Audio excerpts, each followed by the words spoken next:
మా రాయలసీమ చేపల పులుసు చూసారా? అసలు గుమగుమలాడిపోతుంది. కలర్‌ఫుల్‌గా ఉంది కదా! ఈ మధ్య చాలా రోజులవుతుంది చేపల పులుసు తిని.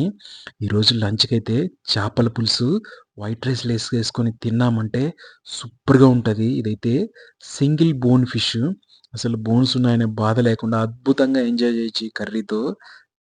చిన్నప్పుడు మా ఇంట్లో అయితే ఒకరోజు ముందు చేపల కూర చేసి ఈవినింగు అది అట్లే పెట్టేసి, తరువాత రోజు మార్నింగ్ లేచి అన్నము, చేపల కూర కలుపుకొని తినేవాళ్ళము. ఇది ఒకరోజు అట్లా పక్కన పెట్టి మళ్ళా మరుసటి రోజు తిన్నామంటే ఇంకా టేస్ట్ అద్దిరిపోతుంది. ఎన్ని సార్లు తిన్నా కూడా నాకిదైతే తినాలా తినాలా అనిపిస్తుంది. సో, ఇది ఆరోగ్యానికి కూడా అంత మంచిది. టేస్ట్ మాత్రము సూపర్‌గా ఉంది నాకైతే. ఇంకొంచెం అన్నం పెట్టుకొని తినాలనిపిస్తుంది. మామూలుగా రోజు ఒక టైంలో అన్నం తినేవాడిని మధ్యాహ్నం లంచ్‌కు. ఈరోజైతే చేపల పులుసు కాబట్టి ఇంకా ముందే తినాలనిపించింది. సూపర్‌గా ఉంది.